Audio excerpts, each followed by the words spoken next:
first panel session is entitled National Cyber Workforce Training and Education. Emphasis on national.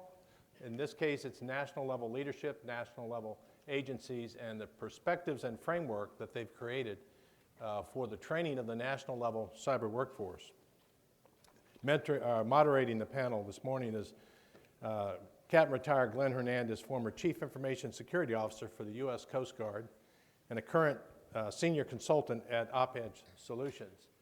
Glenn has been a long-time AFCEA member, leader, acknowledged expert, and working diligently in the Coast Guard, frankly, I think was very instrumental, if not the author of writing the Coast Guard cyber strategy and involved in most aspects of bringing the cyber awareness, cyber education and training into the Coast Guard itself. And that's important because the Department of Homeland Security also has deep and important ties with the Coast Guard.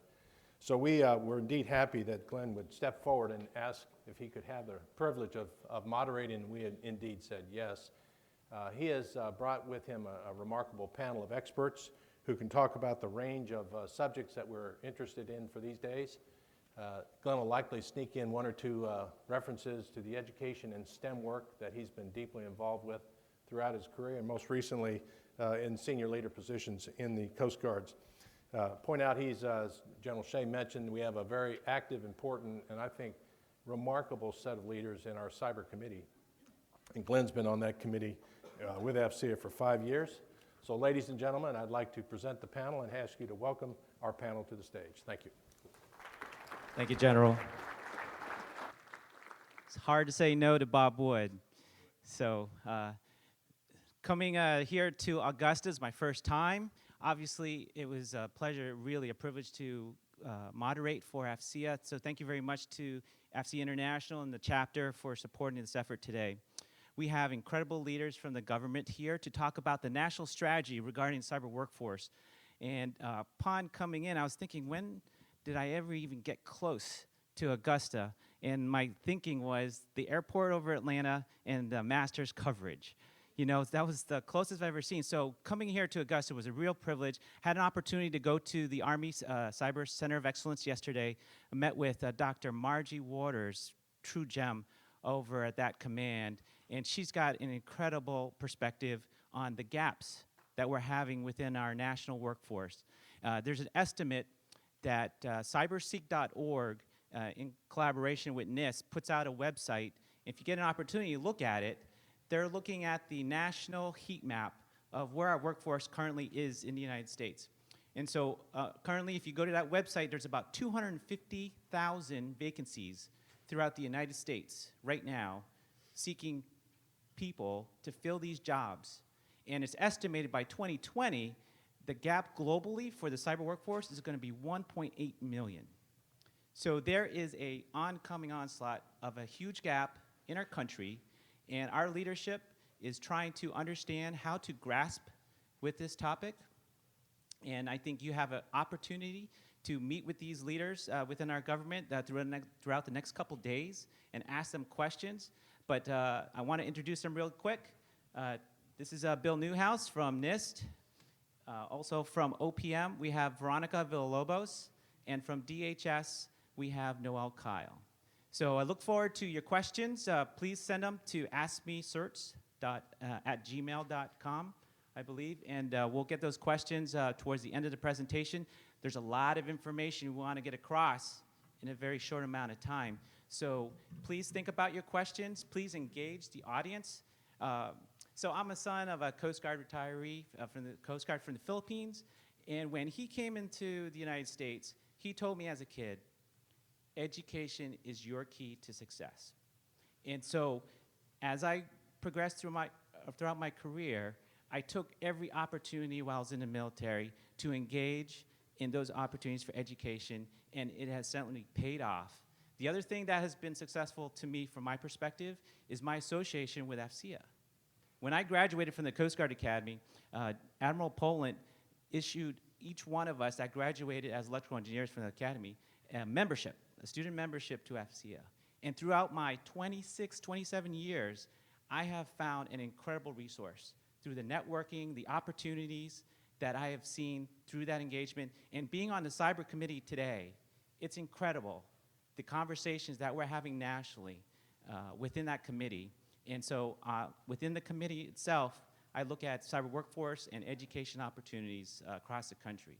So please engage with your colleagues. Think about the cyber committee if you're thinking of adding value to our national conversation between academia, industry, and government and military.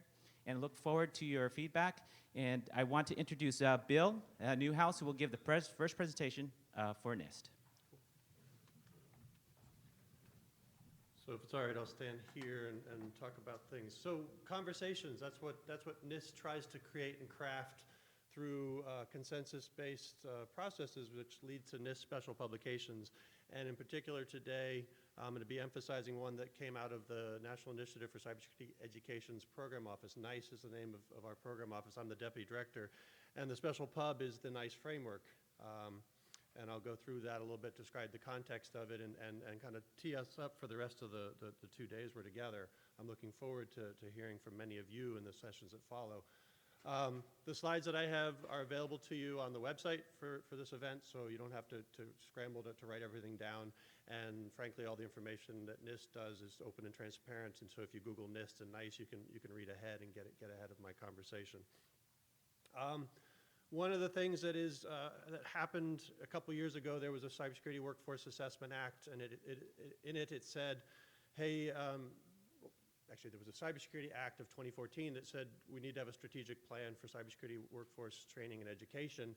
And NIST and the NICE program office got to be the leads for convening the thinking to develop that. And the words here are the 3 strategic goals: to accelerate learning and skills development, nurture a diverse learning community, and guide career development and workforce planning. And that kind of sounds like exactly what you came to do here for the next 2 days. So congratulations, we managed to anticipate exactly your needs a couple years ago when we published this. It's our responsibility as time goes forward at NIST and the NICE program office to make sure this stays relevant, so that right now when we're saying accelerate this, it's because there's an immediate need to put more people into the areas of working on cybersecurity and the risks involved there. In a couple of years, our focus might need to change. So I'm going to focus a lot on the guide career and workforce planning that happens, but I'll describe the NICE framework and how it supports all these strategic goals.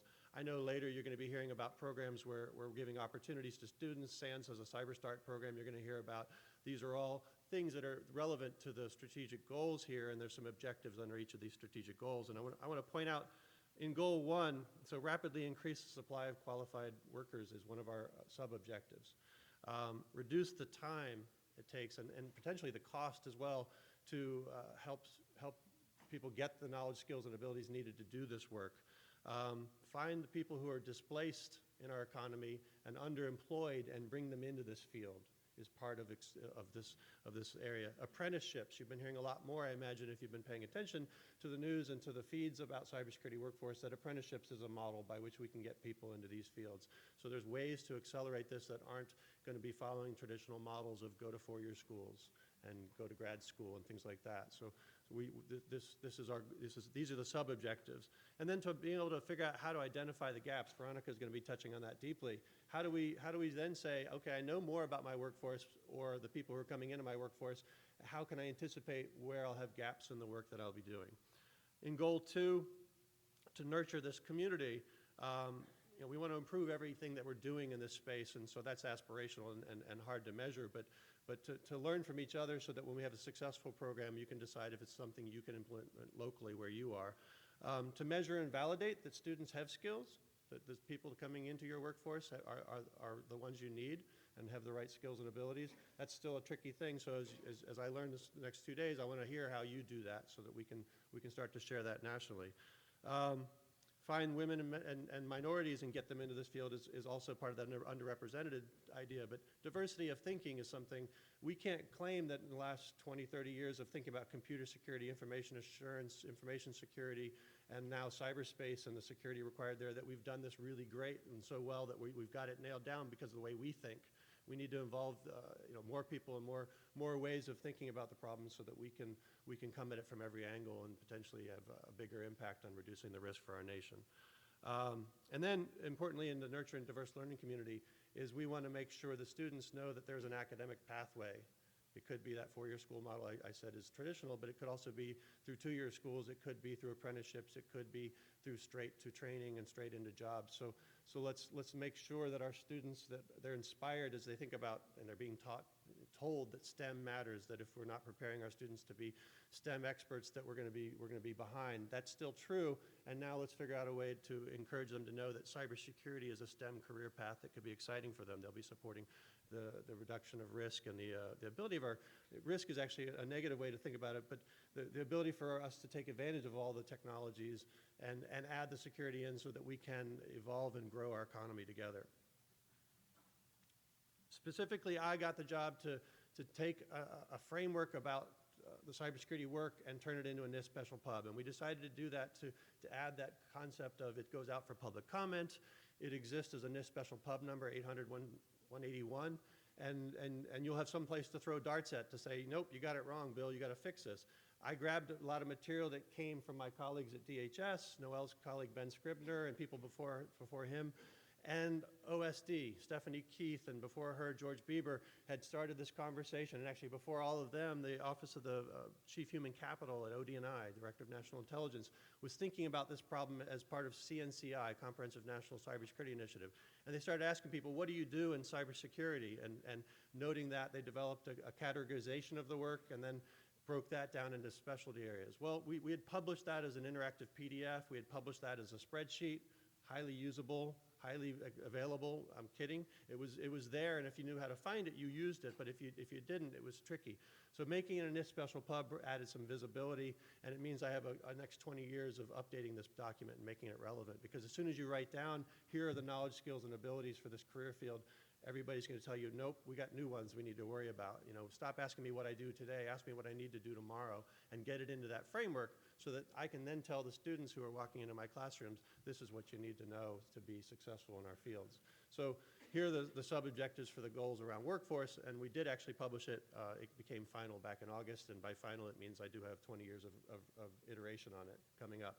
These are the categories of the work. This document is very aspirational to describe to everybody what cybersecurity work could and does look like.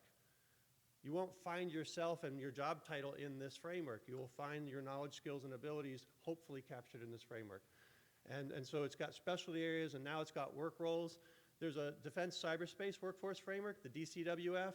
It is 99.6% exactly the same, and our goal, working with Stephanie Keith and OSD-CIO, is to make sure it stays pretty closely locked together so that we recognize that what's good for the DoD and what's good for the students who are going to matriculate into DoD roles is good for the whole nation, because the cybersecurity need, as we heard this morning, is broader than just DoD, broader than just DHS. It is a national challenge. So each of the work roles has specific KSAs, knowledge, task, skills, and ability statements. And you'll find that since we gathered these over the course of 10 years, some of them there's no hierarchy that says this knowledge statement is better than this knowledge statement. We also had secretaries of different places say, hey, make sure that there's one in there that says the knowledge of cybersecurity fundamentals is in every work role.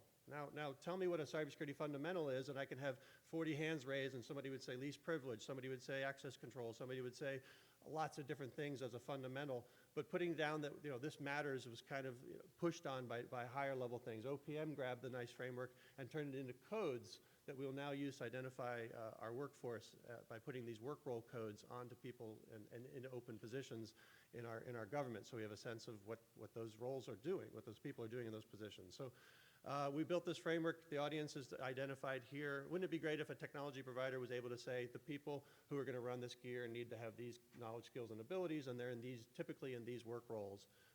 That's something that we hope will happen. I got about 90 seconds to get through this. The good thing is I'll be here for 2 days, so you can tackle me and ask me all these questions later.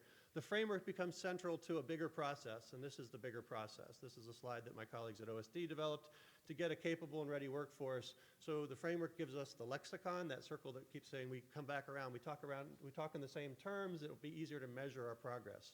It allows us to do criticality analysis, because then we're able to see that the same terms are reappearing. That CyberSeek site that Glenn mentioned, we gave a grant to CompTIA and Burning Glass to take their data, put it together, make a map that says here's a job, here are training providers near that job. And what they're able to do is some analysis, and they had to do it from scratch. Now they have a framework that can help them, and they can start to say their jobs in certain workforce categories and eventually into specialty areas and work roles. The other things you're going to be hearing, the other hexagons, I think you'll be hearing the tools that Noelle's brought up with her to show you and that Veronica's going to be talking about. I want to make sure you know that if you want to know where to take some of the conversations you have in the next 2 days, that we have established working groups under NICE. We have a larger working group that meets once a month that tries in 1 hour to talk about all the things we can talk about in any of the strategic goals or objective areas that NICE has codified. We also have 5 subgroups: K-12, collegiate, training and certifications, workforce management, and competitions. And in each one of these groups, it's the parties of the willing who get together and say, why don't we have one of these? And maybe we find that we already did have one, and we make sure everybody sees it. If we don't, we set up subcommittees and we work on projects together so we can take and develop the resources that we need next to do this together. We've got regional alliances that we gave out some money for, and the cool thing was the 25 groups that applied for the regional alliances, we only had money to give out 5. NIST is not deeply budgeted in the area of this stuff to do this, but we managed to give out some. But the people who didn't get the grants continued in the activity of connecting their middle schools and high schools with the higher education and the employers in their regions. They did it on their own, just based on the right notion of that's what you should do, create a local economy in your cybersecurity workforce that reaches down into the schools and up into the employers. CyberSeek's been mentioned, and we also have one resource where Cal State San Bernardino has developed a virtual environment that .edus can get their hands on and put their students into places where they can be assessed for their KSAs. So I'll get out of the way and look forward to hearing some of your questions and looking forward to hearing from you all week. All right, thank you, Bill. So that's just part of the information you can get this morning from our leaders up here. So one of the things that obviously is a theme amongst technologists is the ability to communicate and having the opportunity to sort of level the discussions. And that's what I was part of over at DHS and DoD, is getting a broader understanding of how do we communicate as technologists to understand how do we communicate what our needs are. And so as a hiring official and interviewing hundreds of candidates for positions in the military, I understand how challenging that task is. And one of the leaders we have with us today is Veronica Villalobos from the Office of Personnel Management. And the challenges that you have, Veronica, are very hard, given the framework that Bill just talked about. So look forward to your presentation, Veronica. Great, thank you, Glenn. Good morning, everyone. How are you? Are you awake? Okay, it's still morning, so you should still have some energy about it. What I wanted to talk with you about today is our journey through looking at cybersecurity more through an aggregate lens, more of an enterprise-wide approach, which was very challenging. Approximately 2 years ago, we were approached by the White House and OMB and told, in 6 months, we want you to issue a workforce strategy for cybersecurity, and here are the things we're concerned about. We're concerned we don't have the right talent. We're concerned that we're losing the talent that we do have too quickly. And we're concerned there just isn't enough talent out there to bring them in. And we want you to solve this, and in 6 months, tell us what the solution is. And by the way, we already think we know what the solution is. And we said, fantastic, can't wait to get started. And we started work groups with about 50 different departments, agencies, and even private sector, NICE, some academics, to figure out how are we going to solve this problem. Now, let me tell you where the data was at the time. We were using the first version of the NICE framework, and agencies had started coding many of their positions, but they hadn't fully done it. And so we gave them this short time span of maybe 3 months and said, code everything you can as well as you can, knowing there won't be perfect data. What I'll tell you today is it's all evolving. By April of 2018, under the Cybersecurity Workforce Assessment Act, every agency is going to have all their civilian personnel coded to the framework and to the work roles. And we're hoping that we're going to be able to do even better analysis and figure out how we can do further work on the workforce planning. But with that said, at the time, we had about 50,000 people coded to doing cybersecurity work. Of the 50,000, we knew almost half of those folks were former military. We also learned that most of them were in operate and maintain, and that was almost 50%. Securely provision was about 16%, and oversight and development, which I think is now something closer to oversight, was about 11%. Everything else was underneath that number. When we looked at the diversity, we saw little diversity. Most folks were white, non-Hispanic, or African American. We had a small segment that was Asian, less than 1% Hispanic. Women make up 25% of cybersecurity work roles. What I will tell you about that, though, is when we're hiring closer to 20% right now. Now, when we look at hiring, we've actually increased the workforce over the last 13 months of cybersecurity professionals by about 20%. And we'd set a goal for ourselves of hiring about 6,500 people within about 15 months. We exceeded that goal by nearly 27%, and we hired about 8,400 people. And what I can say is it was an actual net gain of about 1,900, because you know what we like to do in the federal government? We just trade, right? We send our professionals to different agencies. So we were happy to see we had a net gain, but there's still a problem. The other problem we see is that everyone's quick to want to hire the bright talent. No one thinks about how we're going to train the talent we have today. No one thinks about the adjacent skills. We forget that the reason the private sector is so fresh in these areas is because they're constantly training their folks. They're constantly creating challenges so their people know they have to have the freshest skills, and that has not been happening as well in the federal government. So let me walk you through the strategy and let you know where we are on each of the things we said we were going to do. And we're expecting another executive order that's going to refocus us after we do some of the root cause analysis following the work roles being assigned to all civilian personnel.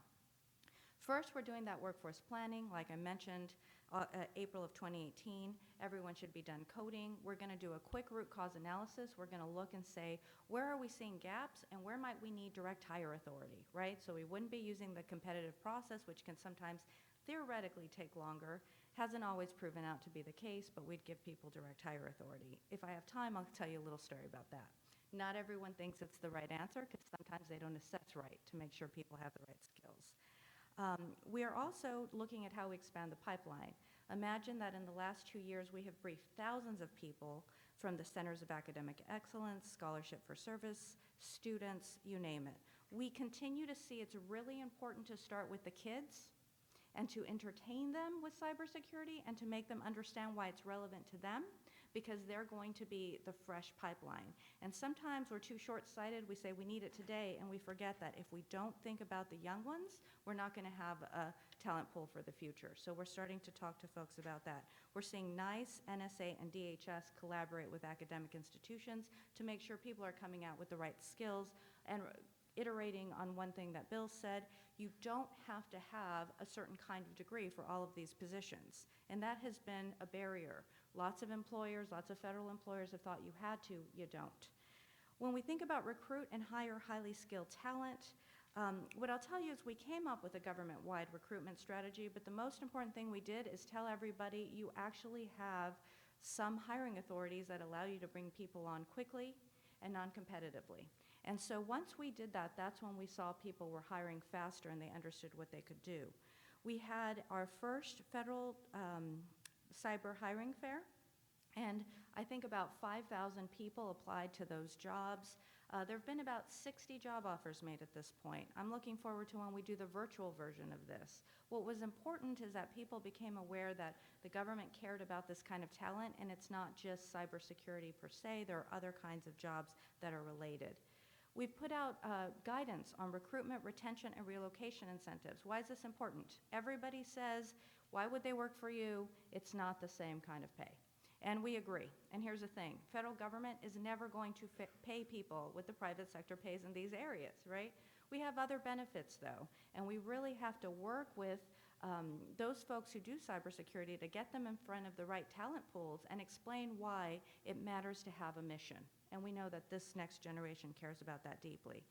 We are looking at special rates. We're hoping we'll be able to figure out if we might at least be able to bump up those salaries somewhat after we do the work with the NICE framework. Let's see. We also have developed a cybersecurity skills incentive. If you keep those skills fresh, if you keep certifications, if you can show you've gone through training, we're trying to pass legislation that makes it even easier to bump up that salary. Now, when we think about retain and develop, this is a real passion of mine. Like I mentioned, so many times we want to hire the people, but we don't think about how we're going to keep the people on board fresh. And we've come up with several different approaches. One is an orientation. So we've done 2 orientations already. We're going to do a 3rd one in April. Idea being we can create cadres, people who understand what's happening all across the government. Maybe what you've done today isn't as exciting as what you want to do in the future, and you'll have a better understanding of what's happening out in government. We've come up with a badging program that we're going to launch in April as well. We started out thinking about the nice roles, the technical training, how can we get them through kind of a 4-tiered process so we know they have those skills. What we came back and learned after doing many focus groups with CISOs is that they actually care more about leadership. They say, we've got the technical skills right, we know how to do this work, what we don't know how to do is train leaders. And so for this first pilot, we're going to try to begin a class of 60 people and get them through learning soft skills at the employee level, at the supervisor manager, at that just on the cusp of SES, and then ultimately at the executive level. What are those skills you need, and how do they look in a cyber world, in a cybersecurity world? They look a little different, and so we're going to infuse that with training, coaching, a capstone program where people have to show they can write. We hear that a lot, right? And with a detail opportunity. We're also looking at how we can develop career paths. We heard it said, it's not the same as other occupations. It's more of a tree. You can have different areas and different functionalities and different work roles, and it's more of a tree approach. So we're looking at how people can see what that future would look like for them so they don't leave for the better dollar to the private sector.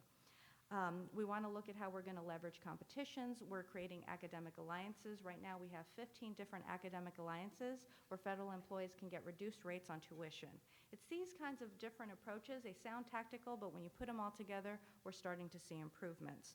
We've also created a website, cybercareers.gov, and the idea there is that if you are in academia, if you are seeking a federal position, if you are a manager or supervisor, or if you are actually a cybersecurity employee, you can go on there, it's centralized, and you can learn all the things you want to know about a cyber career in the federal government. Now here's the reality. We know not everyone cares about staying in one place for the rest of their career, right? That's all the talk. Everybody wants to go in and out of government. Well, what we're trying to figure out is how we get people to learn how you might have on and off ramps into the federal government, where you can work with us for 3-4 years, go to the private sector, and come back again with those skills. When we look at the numbers, we're seeing retirement rates for people at that GS-15, GS-14 managers, supervisors, executives. Those are high. They're higher, and the retention levels are lower than for other groups. We're also seeing that top talent that's right at that 11, 12 level, almost ready to be a supervisor. They're leaving at a faster rate, and we recognize that's what folks were worried about. So with that, I will turn it over back to Glenn. Thanks. All right, thank you very, very much, Veronica.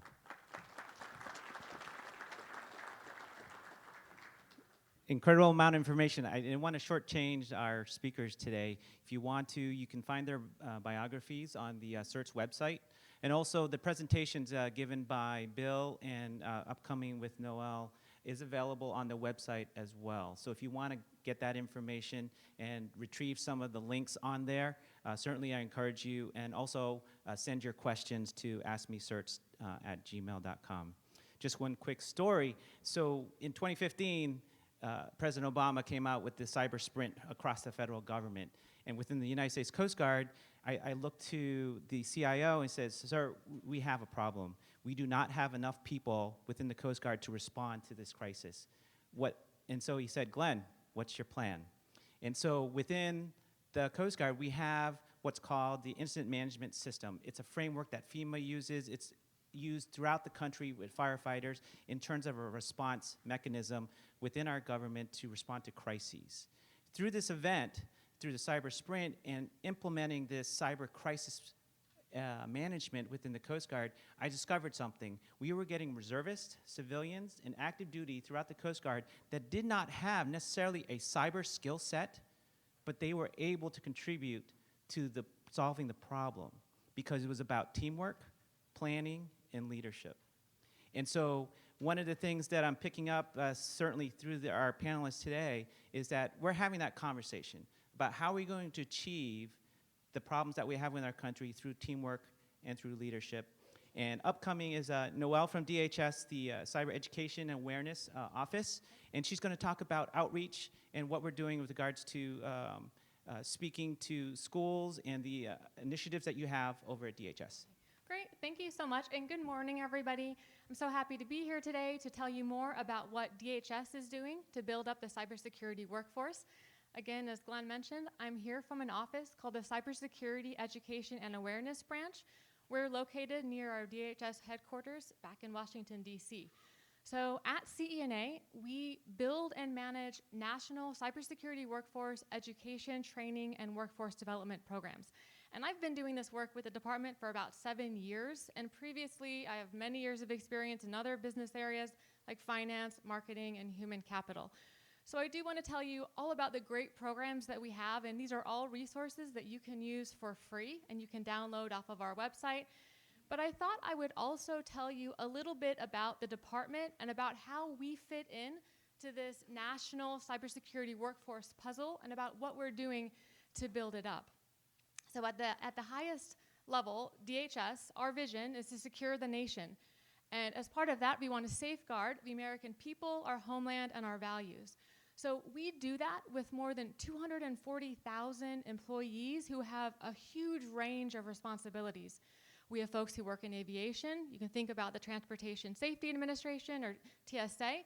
We have folks who provide emergency response. So you can think about organizations like FEMA or the Federal Emergency Management Agency. And we have a lot of people working in cyber and in cybersecurity. As a matter of fact, the component that I'm a part of is called NPPD, or the National Protection and Programs Directorate, and we manage the National NCIC, the National Cybersecurity Communications and Integration Center. It's a 24/7 operations center that provides cybersecurity awareness, information sharing, and manages cyber incidents and monitors those. And as a matter of fact, we have the lead for the federal government to protect the federal civilian government network. So if you've ever been to a website that ends with a .gov, we are actively monitoring that site. And we work with our private industry partners and with our state, local, tribal, and territorial partners to protect the national critical infrastructure and our information systems.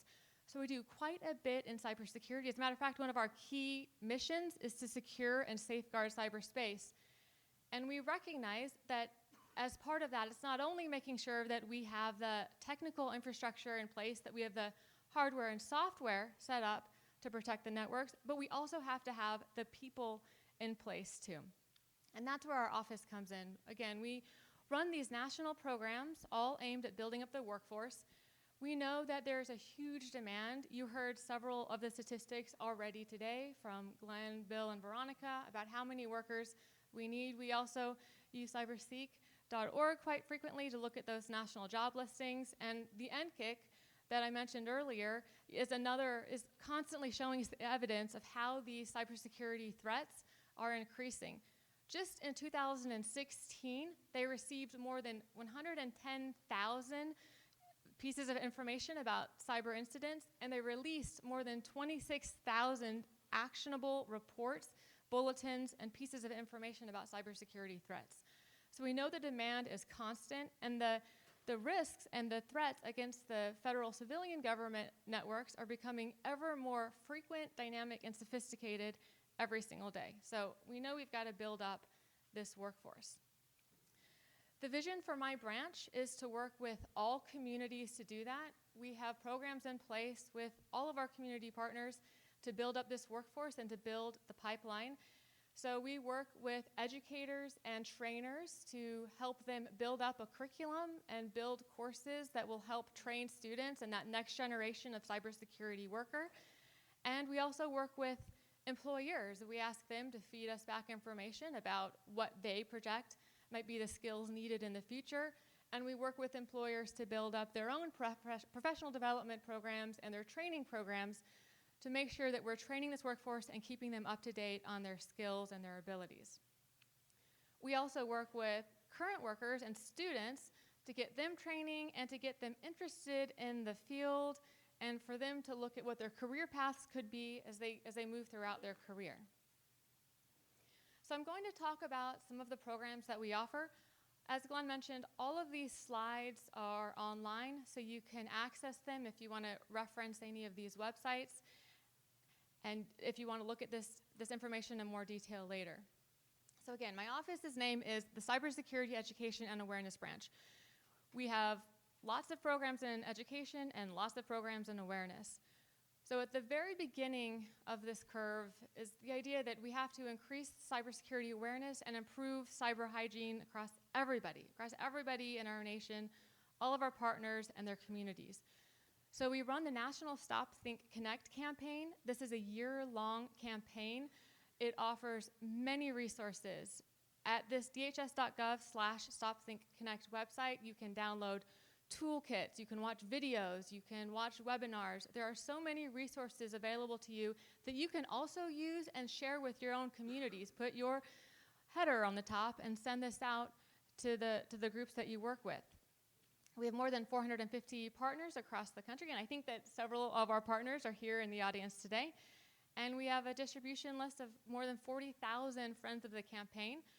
We also run the National Cybersecurity Awareness Month that's held annually every year in October. And I'm curious, a show of hands, does anyone participate in National Cybersecurity Awareness Month, go to an event last October? That's wonderful, quite a few. And I know, I'm sure we all did too. So just last year in October, we held more than 100 events across the country. And we had a month-long series of themes. We also did a lot of outreach, and I found this very interesting, as on Twitter, we ran the hashtag #CyberAware, using the algorithm of how many impressions each one of those tweets captured. We saw that hashtag captured hundreds of thousands of social media impressions.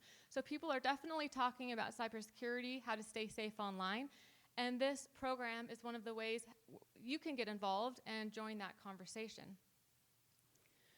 At the next level, we have our K-12 cybersecurity training and training assistance program. This is a program for K-12 teachers and schools. This is free cybersecurity curriculum. It's offered through our Cybersecurity Education and Training and Assistance program. We have 11 year-long courses. These courses can be used complete as standalones, or they can be pulled out in modular pieces and inserted into other courses, into liberal arts courses. There are many ways to use this content. It's all project-driven, hands-on, includes robotics, engineering techniques. As of last week, we had more than 8,000 teachers actively accessing this curriculum, which roughly equates to impacting around 1 million students. And this program not only offers curriculum, but it also offers free professional development workshops for teachers. One thing that I'm very excited to announce, and this is actually the first time we're announcing it, every year we hold 2 education discovery forums, or EDFs. They move around the country each year. Well, just over the weekend, we announced that our first one this year will be held in Augusta, June 4th through 7th. So if you know of any teachers, please mark that down on your calendars. We can have up to 300 teachers participate. The other one will be held in July in partnership with the Computer Science Teacher Association. Also, at the collegiate level, we partner with the National Security Agency, or NSA, to co-sponsor the Centers of Academic Excellence program in cyber defense. So there is a 2-year program for community colleges. There's also a 4-year program for 4-year schools. We have more than 200 CAEs across the country, including many here in Georgia and Augusta. Augusta University is one, and University of Georgia, and several other schools in the area. So schools that are part of this program, they've aligned to certain criteria set by DHS and by NSA. And so students can enter into these programs knowing that they're about to get an education that matches this criteria, and employers can hire from these schools knowing the same thing. We have almost all of the states covered. We're working on Alaska, Nevada, Wyoming, and North Dakota right now. At the next step is the Scholarship for Service program. This is free tuition and stipend for students who are going through IT or computer science, cybersecurity related degrees. These scholarships are offered by schools who are CAEs. And DHS is a sponsor of this program. We also hold job fairs. Just last week, we held a job fair in Washington, D.C., and around 1,200 people attended, including 600 students and more than 600 people from universities and federal agencies. It's a really wonderful program if any of you know of students who are about to explore their college degree or thinking about getting a master's degree. It's a fantastic way to get an education. And then it does have a forced service component, so the students would go to work for any level of US government upon graduation. So my time is up, but I want to mention two more things before I go. So all of the programs I've talked about today are on our NICS website, the National Initiative for Cybersecurity Careers and Study. You can explore. Oh, I think my mic just Go ahead. 10 minutes is up. cut me off. So I'm not sure. Yeah, this one is working. Okay, so if you go to this NICS website, you can see all of the things I talked about, plus many more. We also very much support the workforce framework that Bill and Veronica have talked about so far. The one other thing I wanted to mention is FedVTE. This is our federal virtual training environment. How many of you in the audience have either heard of FedVTE or maybe you already have your own account? Hey, this is fantastic. So FedVTE is completely free cybersecurity training for those who are US government employees, so federal, state, local, tribal, territorial, or US veterans. We have more than 60 courses. You can log on. It's very quick to get an account. You can take training at 101 level training to get you more familiar with the terms, or you can even take very advanced training on FedVTE too. We're constantly updating the site, adding new content. We have more than 200,000 people working on it right now. And just last year, we did a study with Carnegie Mellon, and they found that in the year 2016 alone, FedVTE saved the federal government $49 million if you think about how much the government would have spent to send these same folks to the same training courses around the country. So there are a few more great programs in here. The Cybersecurity Workforce Development Toolkit is a gateway to many other workforce development resources. If you're interested in workforce planning, building career pathways, writing position descriptions, this toolkit will get you to other resources and interactive tools that you can use. And there's all of the links, which will be online too. So thank you. Thank you very much, Noelle.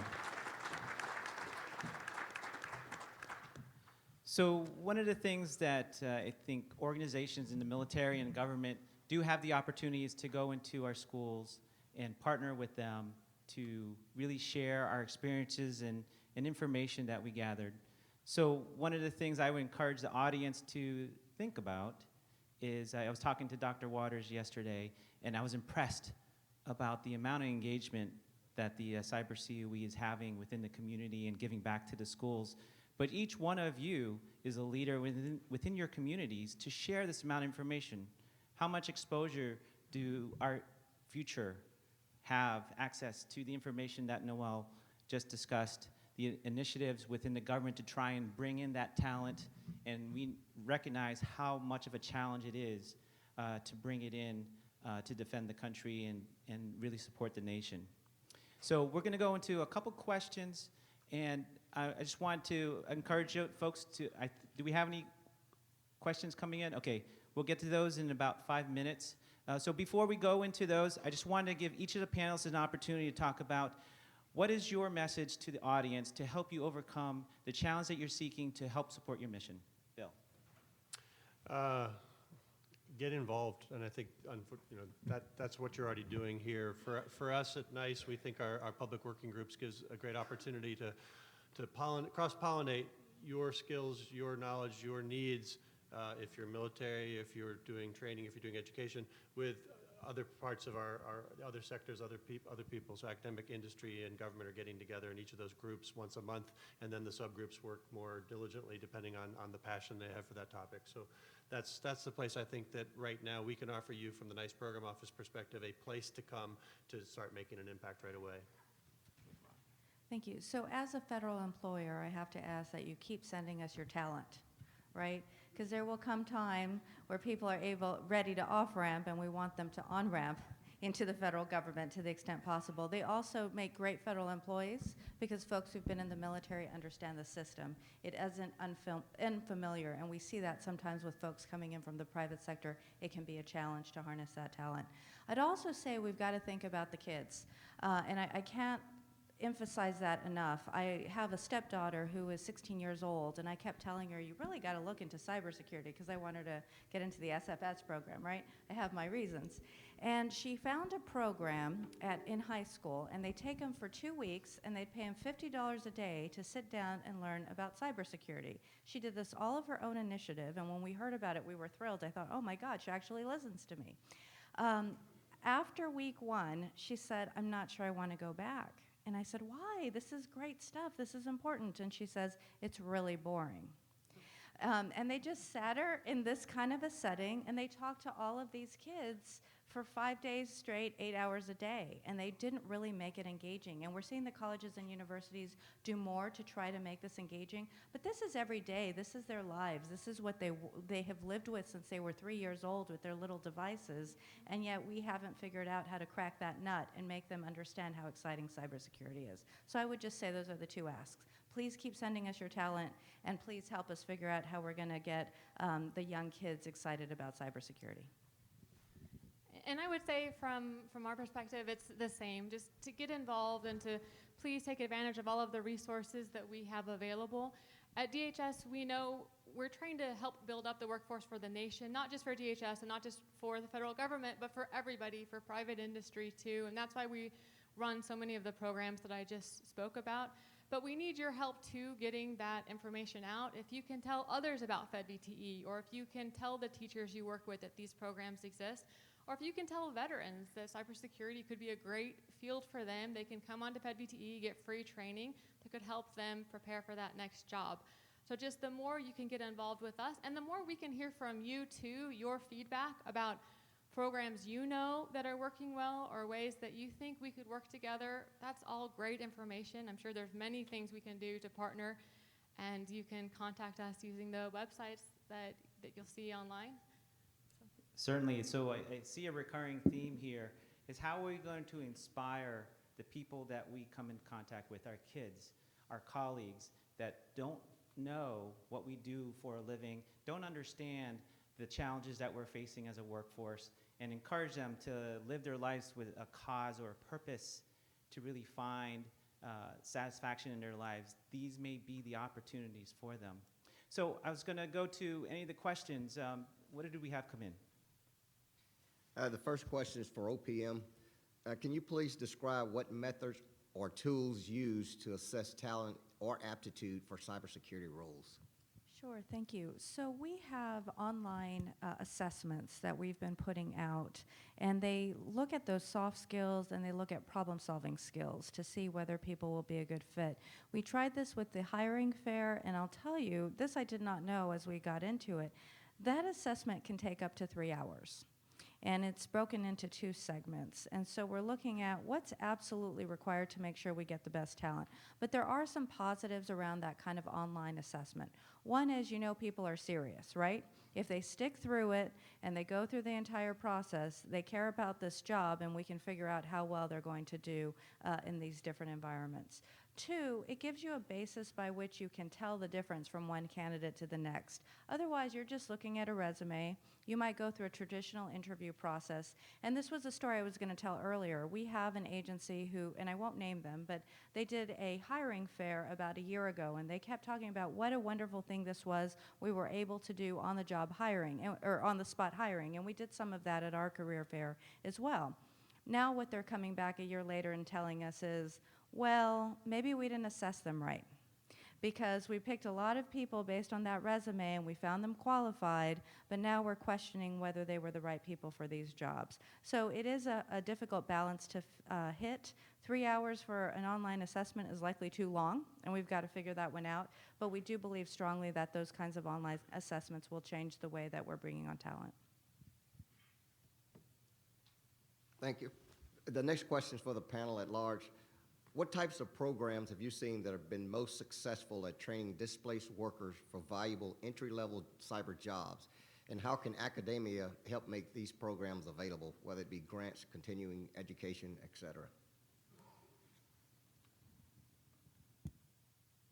So I can kick it off. One more thing I'd like to talk about, it was on another slide, so you can find a link to it on the deck when it's posted.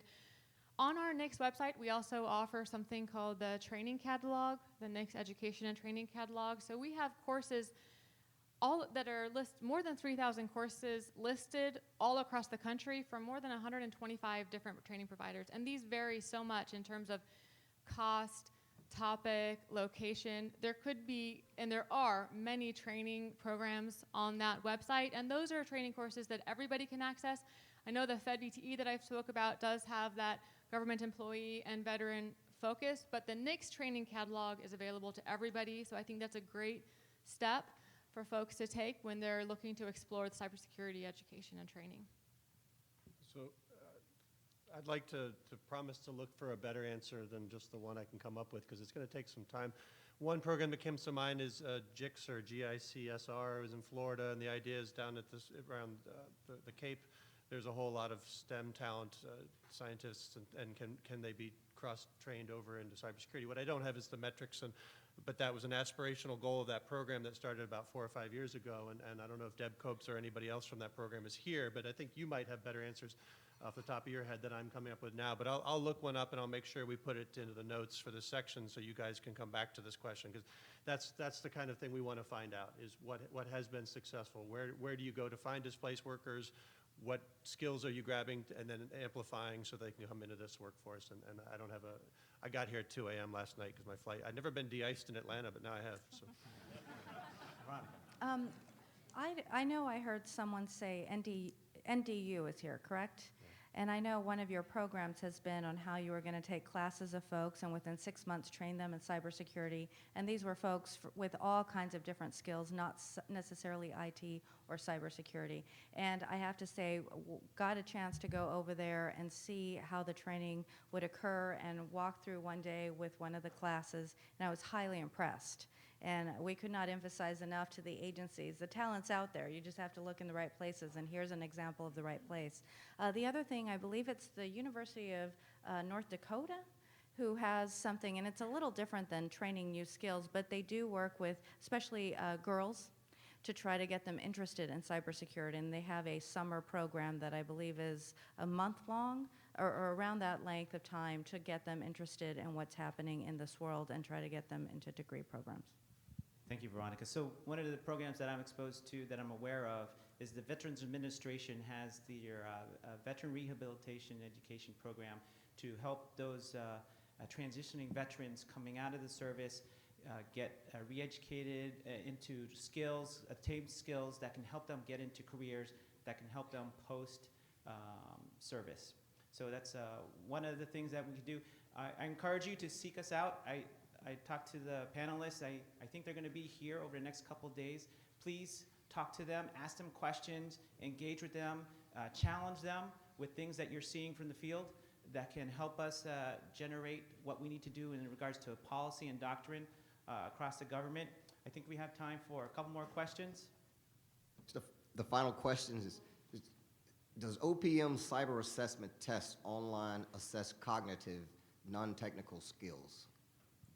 Yes, that's right. It's non-technical skills at this point. We are looking at how we could develop a plan where it is technical skills, and we've had a plan for the last 18 months. What we haven't had is funding to figure out how we could test those technical skill pieces.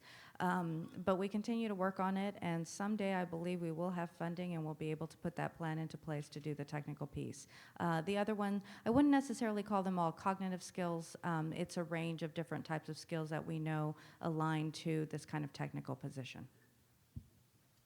Okay, so we have 1 minute each. Any last comments that you want to provide the audience from your perspective, Bill?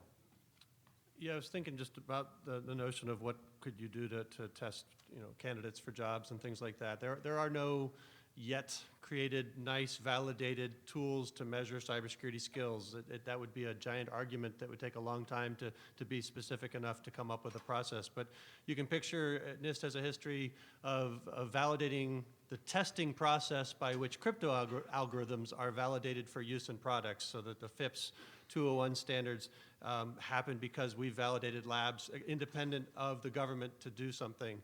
So there's a challenge here to identify First, I gave you a framework. It's more of a dictionary than, it doesn't have a lot of verbs in it to say, do this, do this, do this, in that framework. It says, here's how we've divided up cybersecurity work.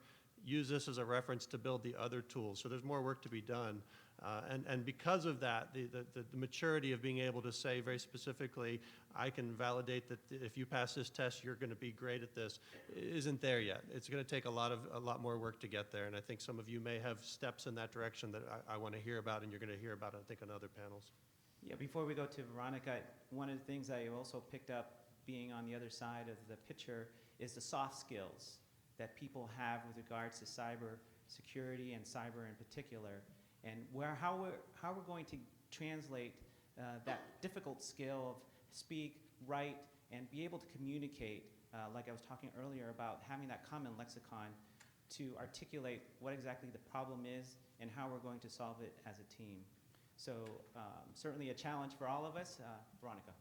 So I would say it is, can we collaborate? That is my question to you. One of the things is so many times in any field in the government, an agency will take a directive and we will decide that it's so much easier to just travel that course by ourselves.